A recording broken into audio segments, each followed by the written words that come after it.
So today is October 7th, 2025, 2 years exactly since October 7th, 2023, the horrible day of the massacre in Israel by Hamas terrorists, the day where I spoke out.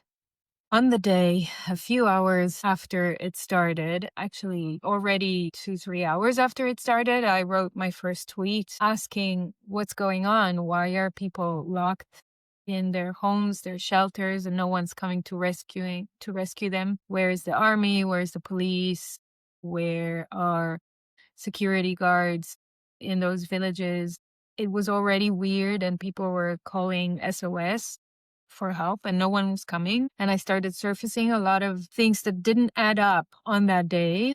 And then in the evening, I made a video which became viral of about 7, 8 minutes. I'll put a link to it here, in which I'm sharing from my own personal experience as a soldier 25 years ago in intelligence forces, where I was part of an apparatus that would alert a lot of security personnel about a breach like this, for example. And there were 15 breaches in the fences back then.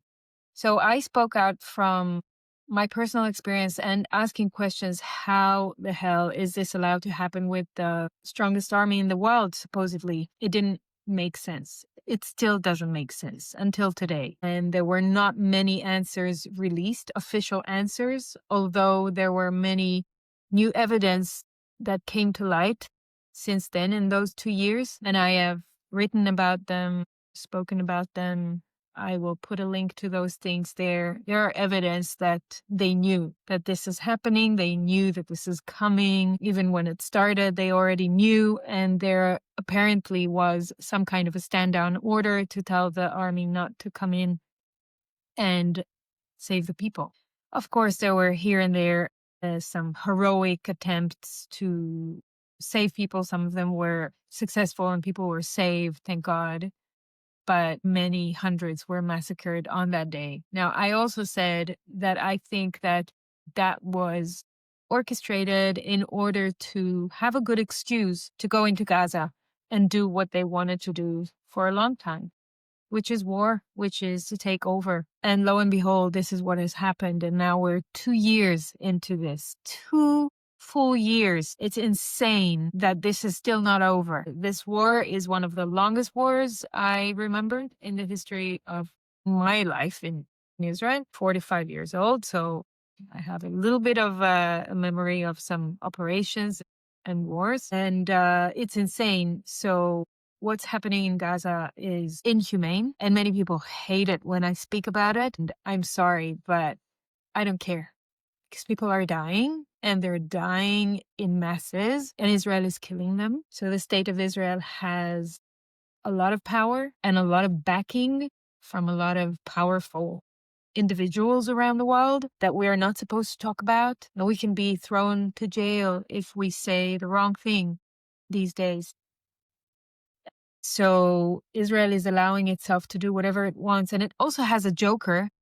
It has a card in the game called anti-Semitism. We can throw that card out whenever someone says something we don't like, and we can say that that person is a racist or a Nazi. Or if you're an Israeli or a Jewish person like me, you're a self-hating Jew and you are supporting Hamas, right?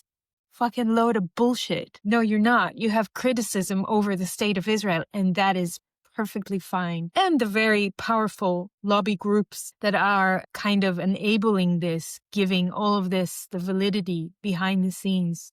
Obviously, they're giving the money and the power and the weaponry and everything that they need to keep going, but they're also giving the legitimacy to Israel to continue those horrible acts that it's performing. And I am calling it out. And I said from day one, this is not new.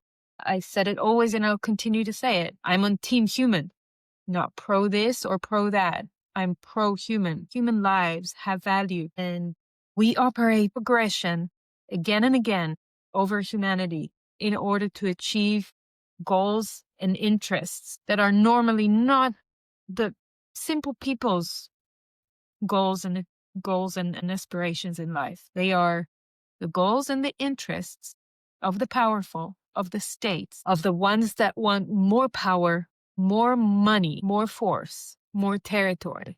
Yeah. And the Zionistic movement has always wanted more territory. They may have wanted also to protect some Jewish people. I don't know about that. I'm researching it at the moment. It's very convenient to have a group of people to use in order to justify really bad acts against other humans. I'm being very careful with my words, as you can see, but has to be called out. So October 7th, 2025, I'm sitting here in Israel today, and I don't know if this is a coincidence or not, but I'm sitting outside and I hear a very loud boom, more than one. Where I am is not far from the Gaza Strip. It's about 40 minutes drive from the north of the Gaza Strip. So they're bombing there again. They're bombing children and women. And yeah, there may be some terrorists there still holding hostages for sure. And I really wish for the hostages to come back already. And I wish for this to be over. And I wish Hamas has left Gaza. But this is not working. This is not working. Bombing people again and again and again, killing people. That's not the answer. Okay, I'm going to end this before I say stuff that are too dangerous for me to say. I really hope people will wake up more and more to understand that violence is never, never the solution. And aggressing other people just for the sake of taking over people's lives, territory, power, money behind the scenes, that's not the way. I pray for peace. I pray for people's lives. Pray for health, prosperity, and happiness. I'm wishing you a good day wherever you are. As you're probably not having such a great day. I know many Israelis today on October 7th are not having a great day. It's triggering a lot of trauma. And the society here is highly PTSD'd, suffering from post-traumatic disorder. So I'm wishing everyone a quiet day, a peaceful day. I love you. Thank you for supporting humanity. Thank you for doing what's right. Thank you for speaking out. Thank you for being with me on this journey. It's not easy. I love you. Take care.